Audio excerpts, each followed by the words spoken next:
What's up, everybody? It's Frederick Douglass Bussey. Welcome back to another, what do we call this? Usually the whiteboard sessions, but today we want to talk about this. In this video, we want to talk about how high performers manage overwhelm, what it really means, what we can do when we experience that, and how we can prevent it when it does occur or when the opportunity arises.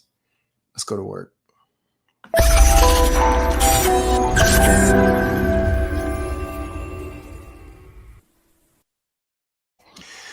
So these days you have a lot of buzzwords, things that come up that you hear all the time, right? And overwhelm is one of those buzzwords that tends to get brought up, like burnout and things like that. And so when people are talking about, how do you experience these things, how do you deal with these things, one of the challenges can be really understanding exactly what that means. I think it's pretty easy to define. Overwhelm is pretty much when you can feel yourself, the pressure rising. But I like to talk a little bit about what is actually happening when that occurs, which can give us a clue about how to deal with that. And one or two tips that we can use to think about that as leaders and entrepreneurs, because the less that you are actually handling the things that are overwhelming you, then the less you are actually overwhelming the things, the circumstances that you got going on. And so you're going to be struggling, in fact, to be able to manage those things and overcome and to continue to get momentum and moving forward in your business and things like that, right? So if you've ever had a computer, right, if you have a Mac, then you may have experienced the spinning wheel of death, right? And so there's this color wheel that sometimes, or if you click on a website and it says something, it's like it's loading, it's loading, it's loading, right? And so what happens to a website or to a computer is that, well, take a website, for instance, right? There's a lot of elements that it has to take to be able to load those things so it can function. And so you can see the website as it's presented.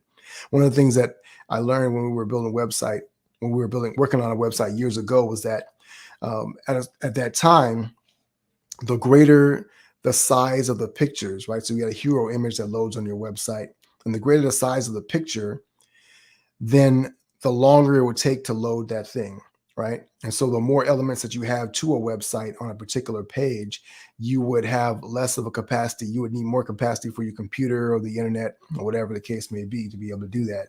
Now we've got high-speed broadband and things of that nature. That tends to be not as much of a problem, but it still can be. You got a computer.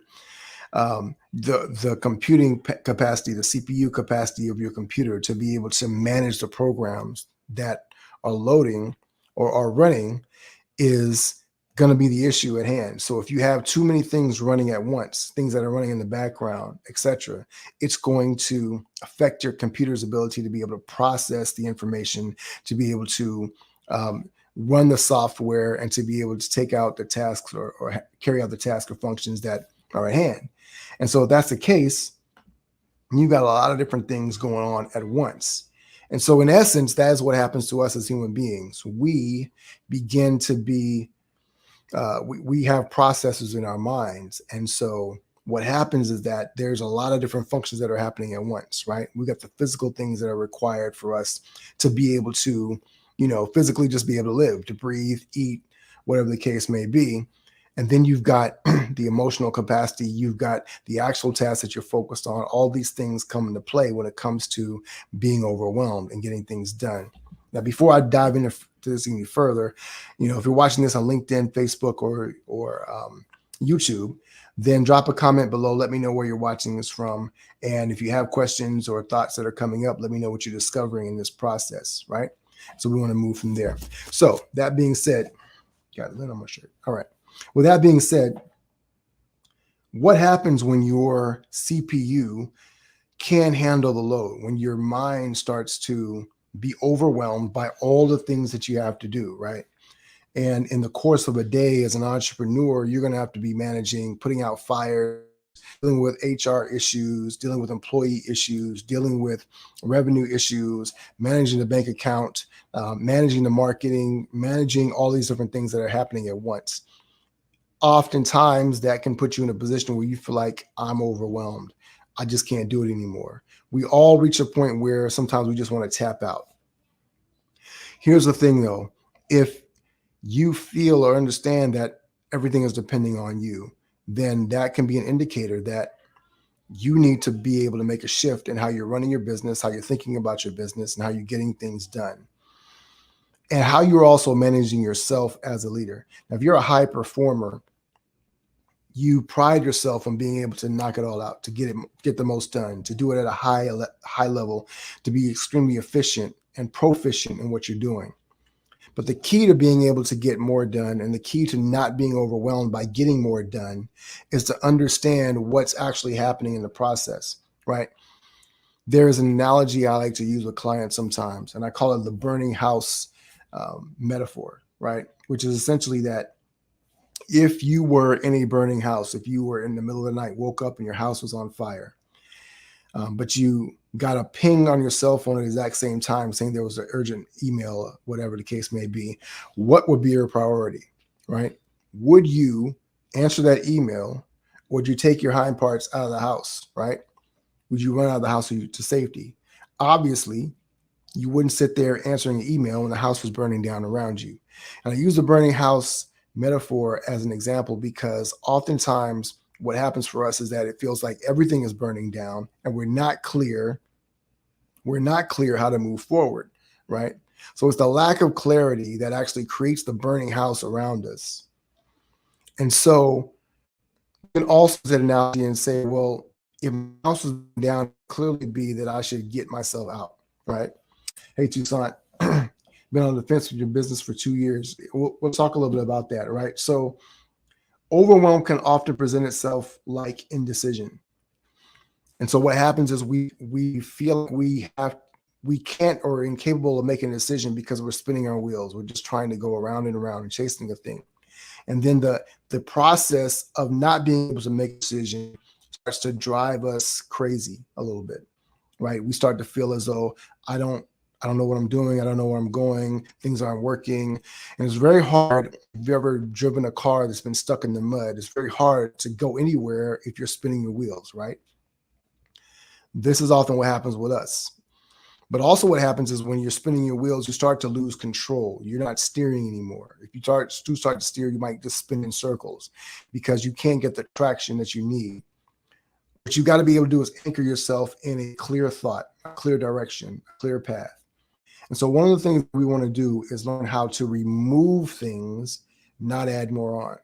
And oftentimes the process as high performers, the process of adding the task of getting clear can feel like a task in and of itself, and it slows us down. It puts us into that state where we're spinning our wheels and we're at our capacity. We're burnt out. But what I want you to understand is that this is an emotional situation, right? As a matter of fact, I was having a conversation with a client earlier today, and she was talking about the fact that she had a lot of things that were going on in her life. She's had some experiences, some major losses in her life with her parents. She experienced loss of a very close sibling, and she's experiencing some distance from her children. And so because of all those things combined together, it was creating an emotional overload that was really impacting her ability to be able to manage and run her business. And this happens because there's the thing that we often don't acknowledge or even stay present to is the fact that business is a vehicle for creating all the other things that we want in our life. But oftentimes the way that we're running our business, the way that it's structured, keeps us from being able to run it in a way that allows us to get the other outcomes that we want for our lives, right? So if I want to have more freedom, as most entrepreneurs say, if I want to be able to have more control over the options that I have in my life, if I want to create more wealth, if I want to spend more time with the people that I love, oftentimes the business can actually crowd that out, create less margin for us to be able to do the things that we ideally want to be able to do. So if that's the case, what do? First thing we have to understand is that we get to sculpt away. We get to carve off things that are non-essential. And getting clear on what's non-essential is often the hard part, especially when you're in the middle of being overwhelmed. Because the other thing about being a high performer is that you are constantly pushing yourself to achieve more. And so Stepping back can feel like laziness. Stepping back can feel like you're a failure. Stepping back can feel disappointing or frustrating. Can actually even lead to depression. But what you get to do is understand that by being able to focus on the things that are most clearly effective in getting you where you need to go, you're able to create greater capacity to be able to do that. Now, there's a process that we walk people through, a framework that we give them to be able to allow them to be able to hone in on those things. But it's a challenge when you're in the middle of that, especially when you're adding on top of it financial pressure, when you're actually adding onto it either a crisis situation and things of that nature. And I want to do a video one day when we talk about, managing in the middle of a crisis. We've done some stuff in that in the past, but emotionally understanding that this is part of what you're experiencing. Toussaint is saying, I have wanted to tap out several times, but in my heart of hearts, I believe I would live with disappointment having not pushed through. Yeah. And so the disappointment, again, is another emotional part of the load. And so the disappointment sometimes becomes prevalent and it starts to push us even harder. The challenge is that when that happens, now we are only accelerating, we're spinning our wheels, right? So it's like you push on the gas to try and get out of that situation. You don't have traction, and so you're spinning your wheels. So you push harder. And all you do instead of getting more traction is that you spin the hole deeper and deeper and deeper. And now you're stuck, right? So now you can't even spin your wheels. Now you have to dig yourself out. And what we want to do is we want to stop spinning the wheels, right? You want to stop digging a deeper hole for the wheels to dig into emotionally so we can become clear. And if you've ever been literally stuck, sometimes what people will do is they'll go find a piece of wood or something, or several pieces of wood or plywood, and you put that under the wheel. And what that allows the wheel to do is to get traction so it has something to grip onto. What you need is to be able to get hold of things, to be able to recalibrate where you're thinking emotionally, right? What's the most important thing? Because typically our emotions lie to us. When we're very emotional or emotionally overwhelmed or overloaded, we are in our heads about things. And things in our heads, again, it's like a computer. You've got multiple processes trying to function at once. You've got multiple software competing for the energy. And so what's happening is that you got the worst of both worlds, of all worlds, colliding together, right? So mentally, you're wearing yourself out. Physically, you become exhausted. Physically, you don't feel like working out or doing different things, and you may neglect your body. You're not sleeping because your mind is going all the time. So it's wearing you down further, which now incapacitates you in terms of your thinking. And so this overwhelm begins to accelerate and accelerate and accelerate. One of the things we get to do is to unplug, pull back. As a high performer, understand that your performance is not tied to the things that, or your performance is about what you want to be able to create, the outcomes that you want to be able to create for yourself. And those outcomes are not directly tied to your identity, your self-worth, right? If you think of yourself as a type of person that always pushes through, that can be helpful for you at certain times. But the understanding that there's a difference between knowing that I'm not really overwhelmed, right? I'm just a little tired and I can push through, versus I've got too much going on and I'm not clear on what's next. And that lack of clarity is actually one of the keys, one of the things. When you're not sure what to do next versus not having the energy to do the thing that you know you need to do, that's a different indicator. And so as a high performer, being able to step back from that and really be able to recalibrate yourself and understand your identity is not in the things that you do. Your identity is in the person that you are. But if you've always tied your identity to the outcomes that you achieve, to the achievements that you attain, to the trophies, to the money, to the accolade, to the recognition, those things can drive you for a while, but the hollowness of achieving them will actually is not a sustainable model for being successful over time. And what you get to do is pull back from that a little bit and recognize, okay, what I really need to do right now is to get clear on what my next best step is. And oftentimes you're not clear on what the next best step is because the performing aspect of being a high performer, right?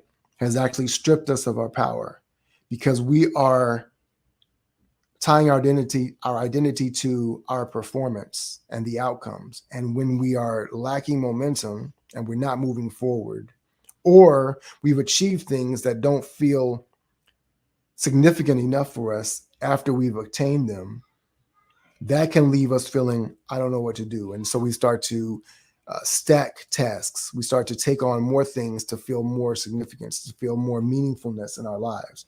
And that strips away all the power. So being able to step back and recognize, hey, who I am is more important than what I do. What I do is not who I am. And when you can dissect those two things from each other, you start to understand that your value as an individual is based up in your own capacity, your gift to create impact in the world. But that is not about what you do, the skill sets, the talents alone. It is about in your unique value as an individual. How do you tie that then to being an entrepreneur and the things that you want to do? How you utilize that is a question a lot of people might have. And so I'll leave you with this. When you understand who you really are and what you're really capable of doing, and you start to bring that to what you do as a leader, as an entrepreneur, whether you're building a product, whether you are running a team, whether you are a solopreneur, whatever the case may be, being able to divorce the thoughts of other people, their validation, these external measurements of your identity and who you are, the money, even whatever the case may be, being able to divorce those things, even the consequences of being a provider for your home or for your family, this dream you have of being able to build generational wealth. If you've already started doing that, right? The fear of losing it all. And so you're holding on tight, you're gripping the steering wheel. We can see your knuckles, as we call it, white knuckling. Let go of the wheel a little bit, step back and recognize you're going to be okay. Like there is an alternative way to be able to push through this. But the greatest thing you can do is to get clarity. Oftentimes that can present itself by just getting help, by having someone that can work with you to be able to get that help. Yes, ma'am. Been pushing through. Come sit here. I'm getting done. I'm almost done with the video, okay? I don't like my corn. Okay, well you can eat your greens and then we'll finish the rest. But you have to eat your corn. I'm looking at yourself. Bye-bye. Beat it. That being said, if you are in need of support or more perspective, send us a message, reach out, let us know how we can support you in that regard. You don't have to be stuck. You don't have to do it alone. There is no trophy. There is no blue ribbon medal for, or there's no award-winning medal for doing it by yourself. It just isn't. You're really out to create the outcomes that you really want, that you most want for yourself and for your family. Then getting support is not a mark of failure at all. And what I will say is that your identity is not tied to what you do. You get to untie that thing and start to be able to get a little bit more bearings, a little bit more clarity, get traction so you can start to move forward again and have the momentum that you want in your life. That being said, let me know in the comments whether you're watching this a replay, drop a hashtag replay, or watching this live. What have you discovered from this conversation? Has it been helpful for you? What are some other topics or things that you may have had challenges with, or you see friends that are having challenges with these things? Where could you use support? What could you use? Would we love to hear us talk about more here on the channel? Most of all, we just want to make sure we're supporting you in what you're doing, that we're helping you to move forward, that you're getting momentum, and that you're not stuck where you are. You don't have to stay stuck. You can continue to push forward, yes, but we have an exponential capacity in and of ourselves to be able to create exponential outcomes. You don't have to be stuck in the linear. You don't have to be stuck in the mundane. You don't have to be stuck in a rut. And you definitely don't have to be stuck in overwhelm. Release the anxiety. Let's move forward. Hopefully this has been valuable for you. I look forward to seeing you next time. All right. My name is Frederick Douglass Bussey. Please like, share, subscribe. If you're on YouTube, follow us on LinkedIn, like and share this on Facebook as well. As always, my name is Frederick Douglass Bussey. ever forward.